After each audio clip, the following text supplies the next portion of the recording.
Welcome to the Harvesting Wisdom podcast. Together we explore the vast landscapes of life, delving into the rich soil of experiences, sowing the seeds of curiosity, and harvesting the profound wisdom that each episode unfolds.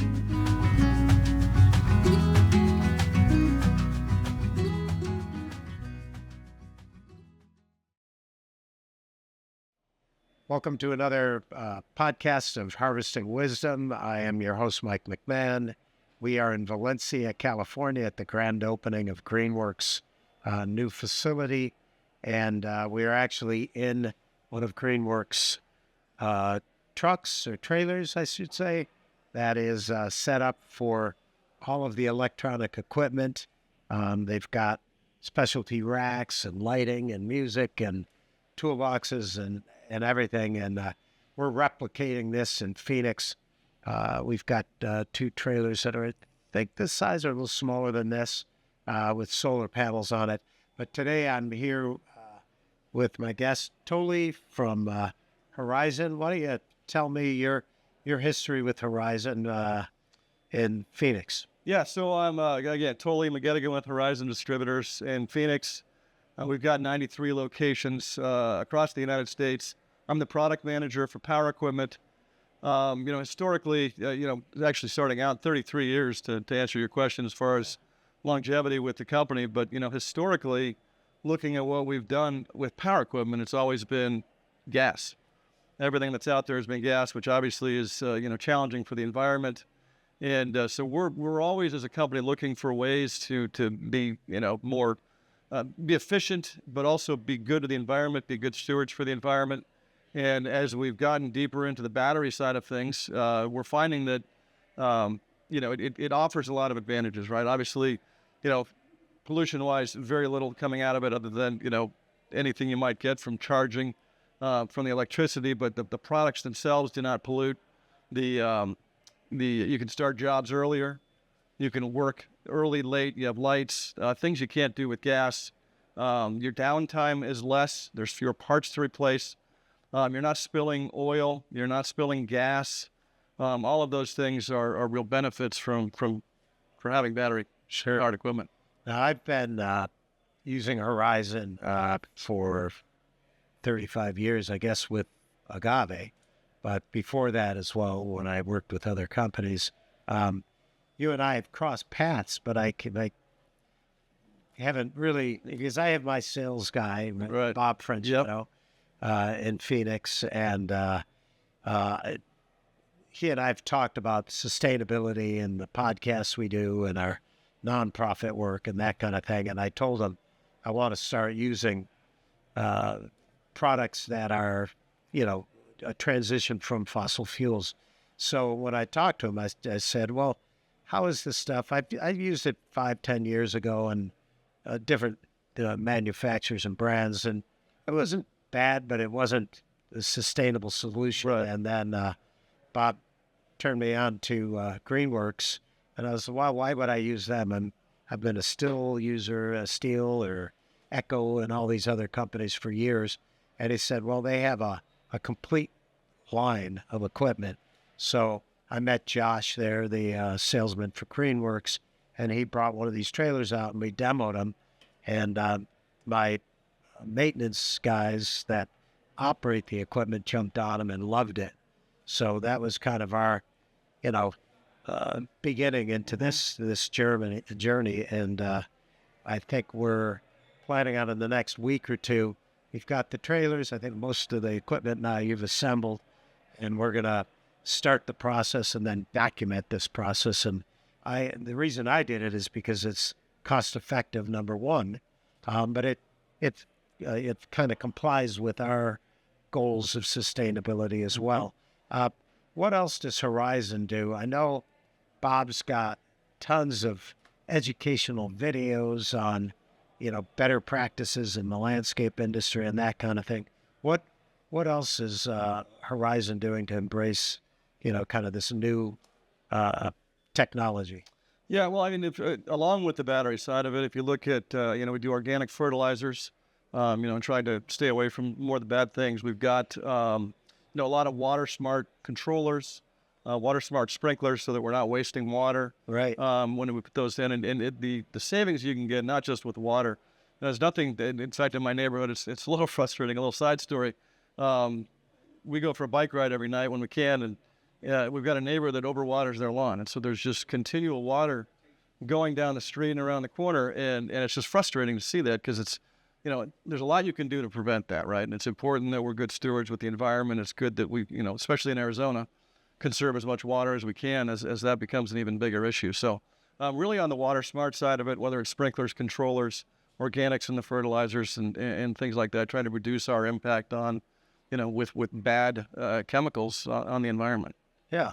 Well, we have our company Soil Seed and Water and the beginnings of talks with Bob about you guys switching over and having us do your blending for a lot of the products you have. So we'll see how that one goes. And then he's come to a lot of our nonprofit events. We do schools with urban farming education. We do school gardens, and then we're doing sustainable farming in Africa too. So we'll see the relationship we've had.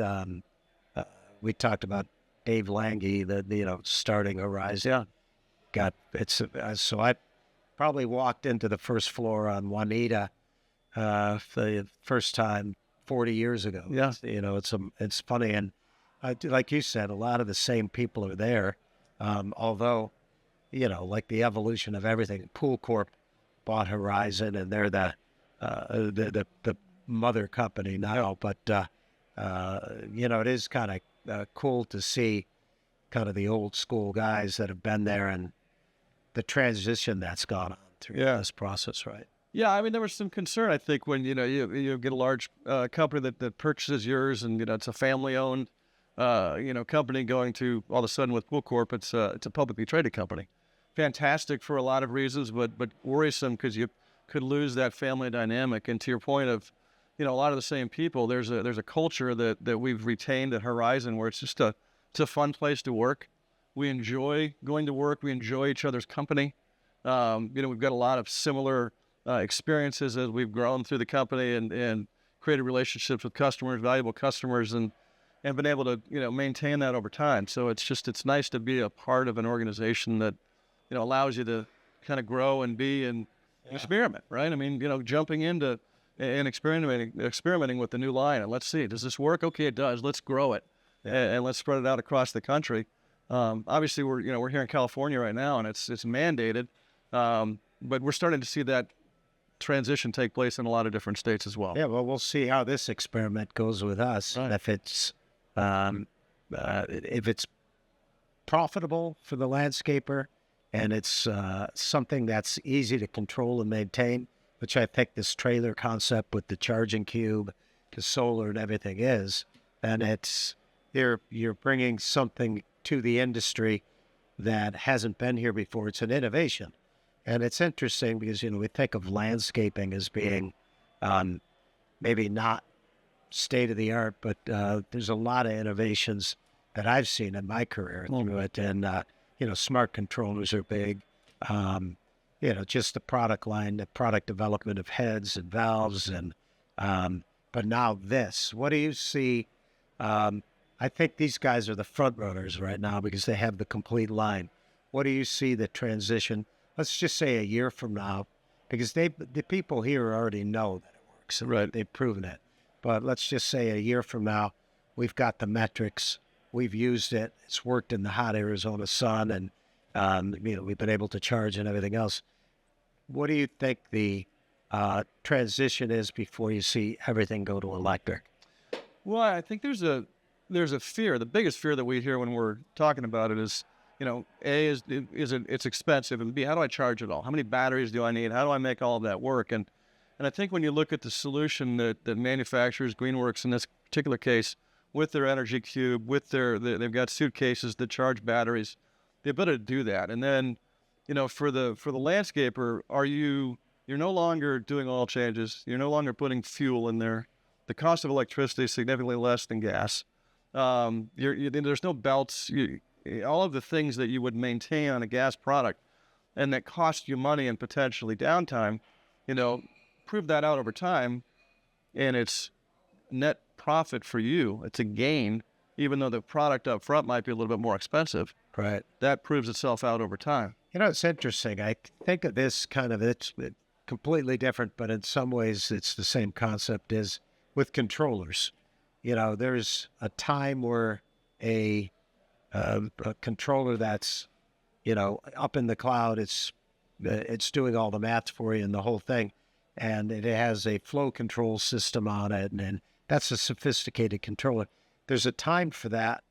And there's a time where that really is overkill, right? So you have, you know, smaller controllers that are based right there on the site. Then you have ones that you can read from your office, and then the evolution is all the way to this cloud style controller. It's kind of the same thing, I think, with this. I think we're right now a good candidate. We'd be large-scale landscaper in our market, not national, but we're large-scale in our market, but we're, I think, able to buy an entire trailer, which is part of the solution, having the cube, having the solar, and having a crew take out all their equipment. I think that is the fit for me right now. I'm not sure on smaller crews we're charging might be a little more of an issue, and you know, where do you bring it in at the end of the night or to charge? So, you know, that as things evolve, I'm sure there'll be solutions, but for right now, we're in a nice niche.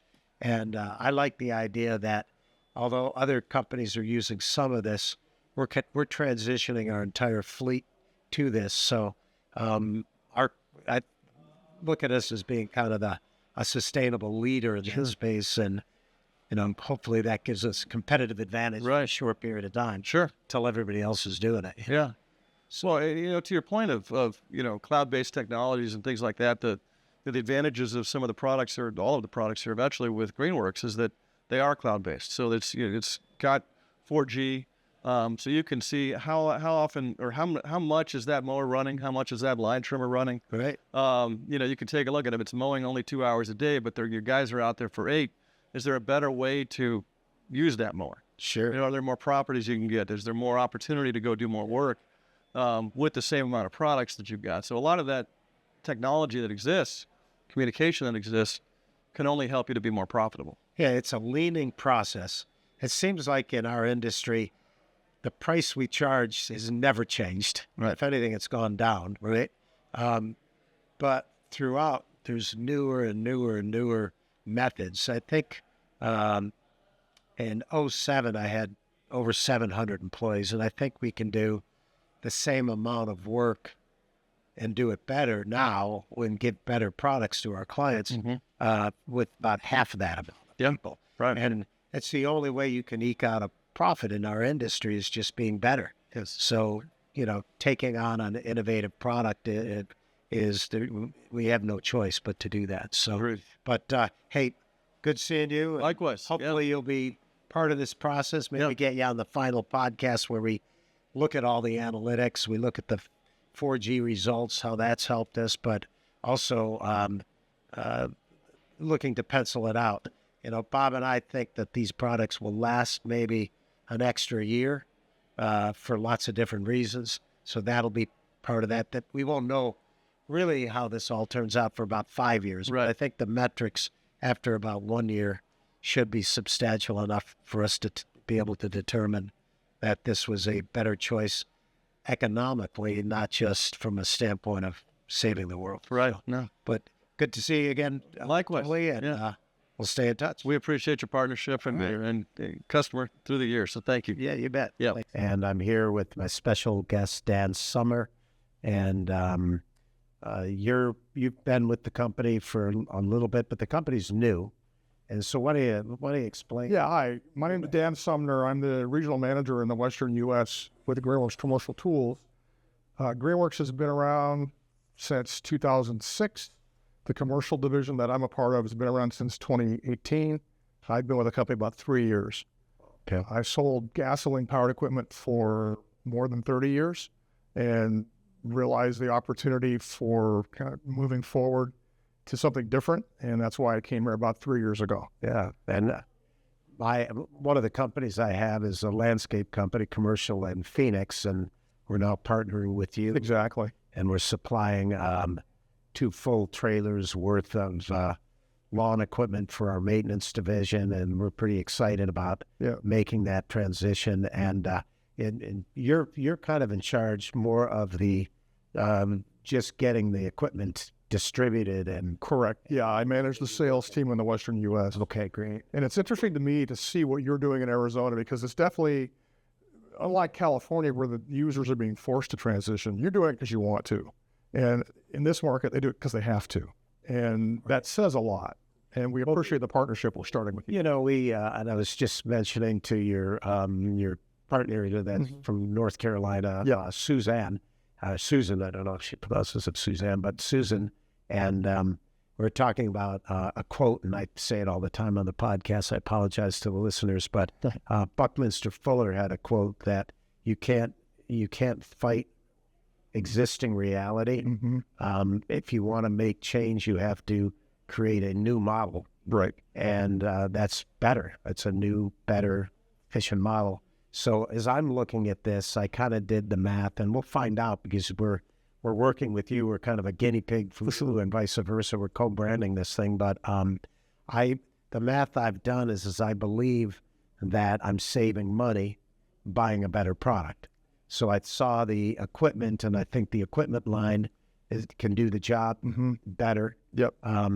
But there's so many things, aspects of this that appeal to me. Yep. I don't have to have it maintained. When a lawnmower goes out, which it has quite a bit of, an engine goes out on a lawnmower, it's $10,000-$15,000 in several months. Yeah, right. So I don't have to worry about belts, and I don't have to worry about tune-ups and spark plugs and oil changes. And you never know what your guys are doing. They'll clean their equipment out in the field, right? Yeah. And you're leaving a deposit of oil that for sure ends up burning out your turf area or whatever. Exactly.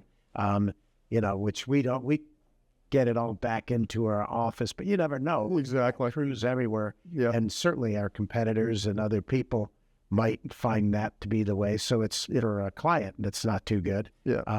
But we looked at it, and it's the longevity, I think, of this equipment is going to be maybe, I'm hoping it's an extra year. I think it will be. Should be. Only because, a lot of the stuff, the guys are using 2-cycle oil. Yep. And they don't mix it right. They don't shake it up. Exactly. And you burn out a chainsaw earlier, that sort of thing, right? But in this particular instance, also the oil and the grease attracts dirt and causes problems if they don't clean. Exactly. We have a cleanup problem. Yes. And so from my standpoint, I think it's going to go longer. It's kind of part of the calculation. Yep. But we're putting solar, because I have another company, Zone 9 Solar Solutions, and we're building solar panels on our trailer. Okay. So we got a trailer. You guys, massive trailers. So those trailers are great if you're on a big commercial site. Sure. But the average crew size, a 12-foot trailer is really, when we said it's kind of optimized. Okay. And Arizona, it's sunny all the time. Right? Exactly. And reality is, for all of us, when you think about owning a car, even if you drove a lot, you probably drive 2-3 hours a day, 5 days a week. Right. Right. And there's 172 hours in a week. So you're barely using that vehicle. And it's the same thing with these lawnmowers. Yes. That trailer sits out there. We're hoping to coordinate and schedule that trailer can produce enough electricity on the off days, or we rotate in the days. We'll see how that goes. But that's one of the things, the metrics I'm interested in. Because again, we're talking about literally at that point, fuel I'm using is solar. Exactly. And we're using electric machines. Yep. Then we talk about the co-benefits for the client, besides the fact that they're not smelling and having people cleaning on their property and that's right. other things. Yeah. They don't get woken up in the morning. Exactly. It's really quiet. We have, you can't tell you that one of the complaints that you have is everybody works a different work schedule, right? So maybe somebody's got their day off as a Tuesday morning. Sure. And you're cutting the grass, Exactly. morning. Exactly. I know there's I talking to a competitor of mine, that a large, very large competitor in California, who had a huge client, and the client called and said, if I hear those lawnmowers one more time, it's 9 a.m., you're getting booted off all of our projects. So it was a scary point for him, but that's a great co-benefit. For sure. And that's not uncommon. I've heard that before, where people have those kinds of, as you want to call it, a threat, where they just don't want this burden bothering them at whatever time of the day that they don't want to be bothered. And, if you've got high-end residentials and things like that, they're not, and then to be part of a sustainability movement on top of it. For sure. So the goal is not to save the world right here. The goal is to be efficient, to be sustainable. Right. And this is a perfect example. Exactly. Of what we call it green transition.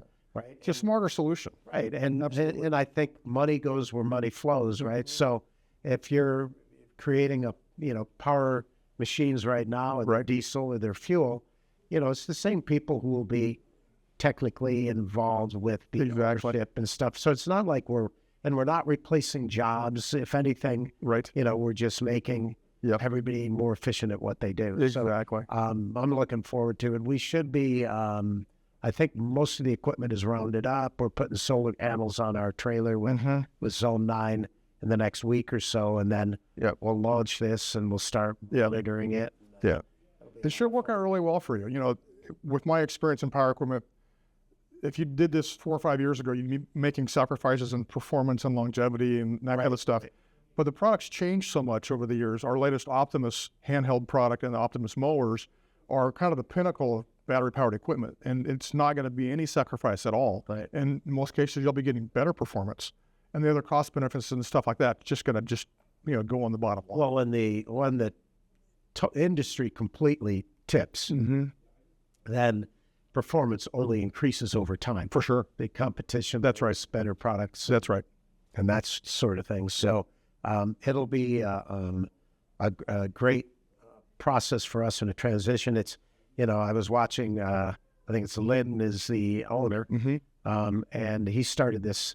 It seems like an overnight thing, right? Here we are for the Grand Oak. Yeah. He started in 07. Yeah. So exactly. It's been, sure, quite. I can't wait to talk to him about his journey and this thing. But he stayed with it, and I think he's hopefully seeing the results. But as anybody in agriculture, whether you're growing, farming, or if you're landscaping, a fair amount, the number one crop in the U.S. is turf, and turf, we can't eat it. Yeah, right. And we fertilize it and we, spray it and everything else. And, but turf management is a big deal. For sure. So, anybody in my industry, we've done golf and we've done, large parks and big subdivisions that still use turf. Right. Probably not the best use of a crop in Arizona, but there's a lot of parts of the world that still, you can rain fed and seasonal. And it's something that they embrace and want to keep. So the ability to manage it better is a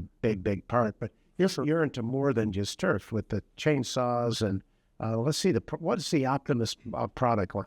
So walk me through what you got. Optimus tools. There's 103, I think, right now. It's everything from blowers, trimmers, chainsaws, hedge clippers, the gamut of power equipment. We've got it battery powered. Nobody's got as wide a selection of these tools as Greenworks Commercial does. Other brands have a few SKUs, maybe a dozen, 15, 30 in some cases. Nothing like what we have to offer. Right. It's a lot of tools. You name it, we have it. And we looked at, we went into the process of looking to buy. And so we kind of screened and I looked at, Greenworks has made the biggest commitment, right? And has the best package. Yes. So commercial landscaper, it's been, it pencils for me. Exactly.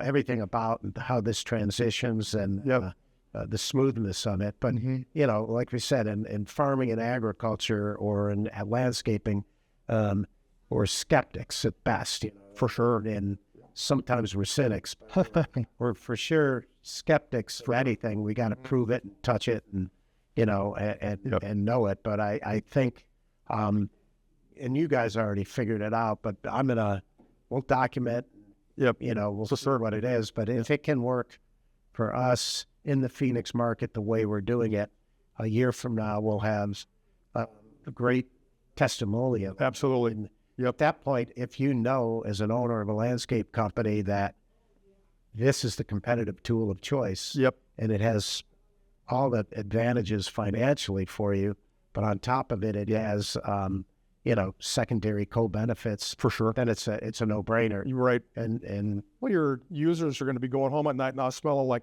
two-cycle mix. They're going to be healthier, happier. They're not going to have ringing in their ears from the sound. All those kind of things are all benefits for it's the great employee. for the employees. Mhm. That's usually I forget about the employees right. and the employees. Thanks for reminding me. Yeah. But you're right. It's a good way to look at it. That's another great co-benefit. How about bigger machinery now? Like I see you guys are driving Fords and still some bigger Fords. We've transitioned to the Ford Lightning. We have some Teslas for our marketing and, Yes. and accounting people, and myself. But we've transitioned into these Ford Lightnings, Yep. which are, and I'm not doing a commercial for them, but they're powerful enough they can tow. Right. They're big enough to fit a crew in. And everybody, like producer Joe drives one, and they're fast off the block. They're strong class. But other part of our green transitioning. Yep. And so that's part of it is our brand. Yep. Like yours is to try to get to that point. Exactly.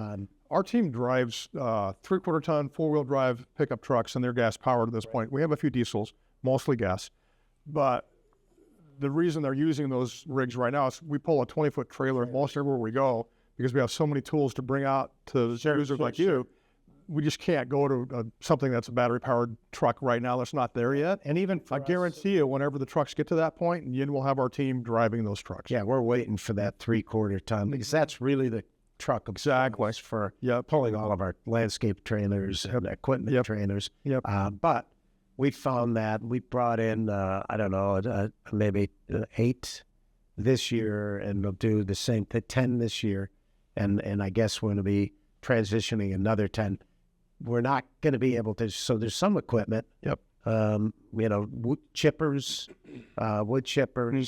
there's some dump trucks and things like that haven't, I know they're in the marketplace and they're in China and other places. We haven't seen it quite yet. That's only a little ways away. Yeah. And, there's semis, there's boats out on the ocean. Exactly. I was just in Scandinavia in the fjords in Norway, and I got on there was 2 boats side by side. One was a luxury cruise liner that I got pictures of it, stacks of smoke.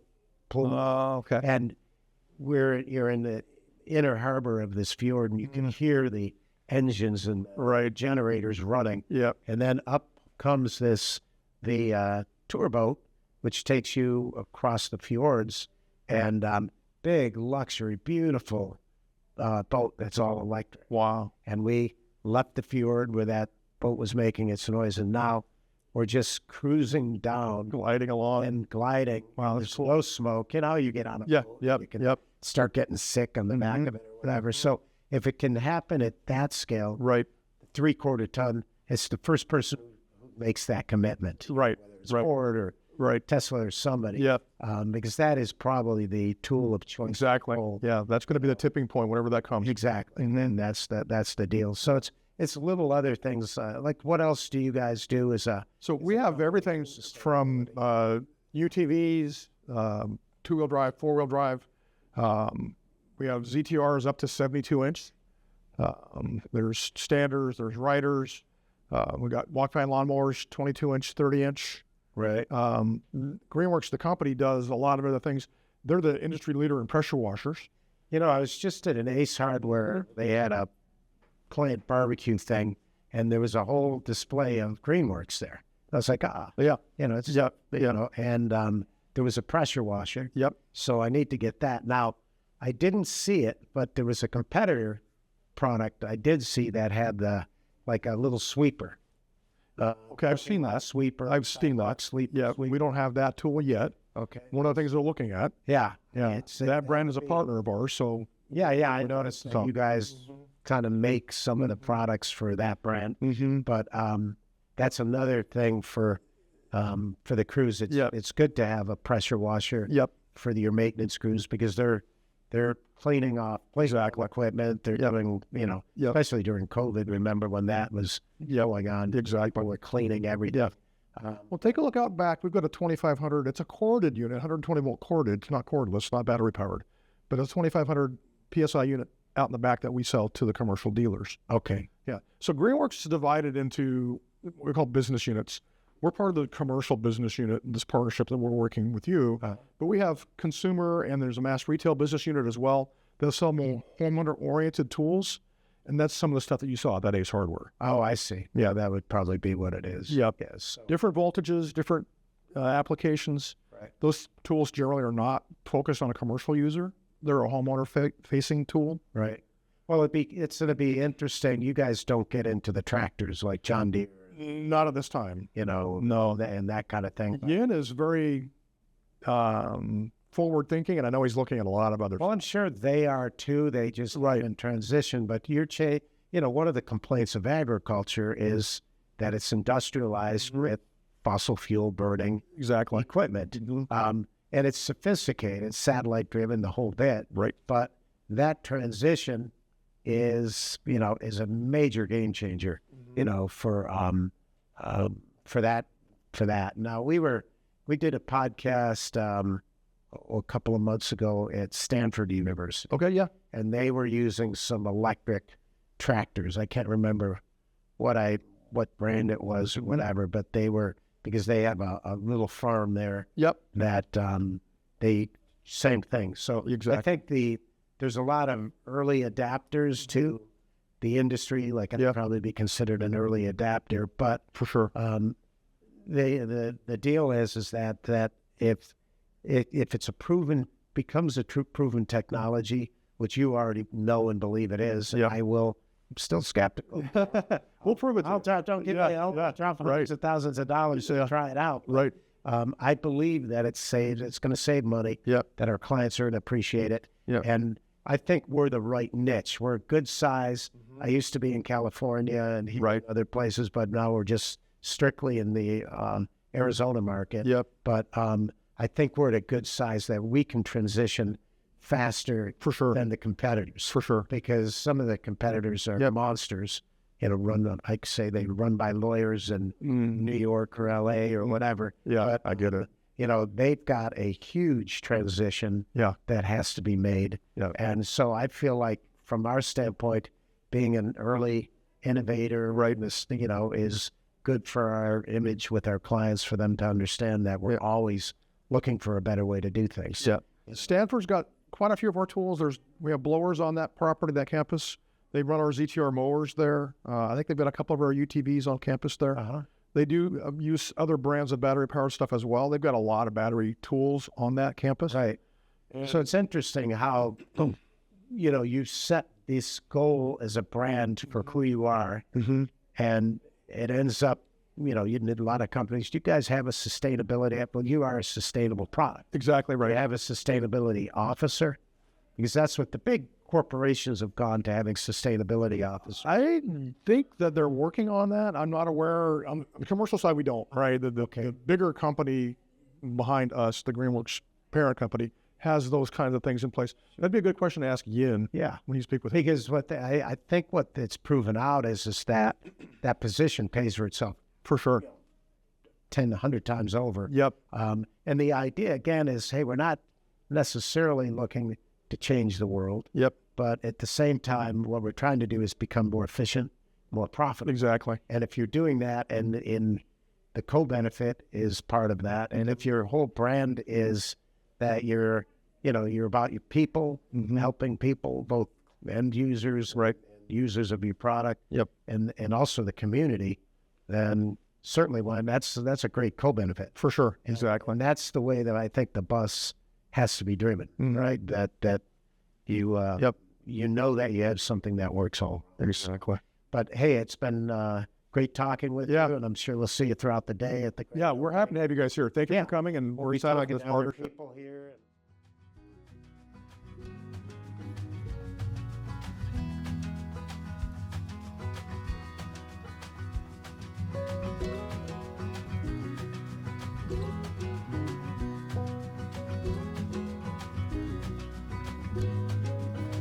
Thank you for joining the Harvesting Wisdom podcast.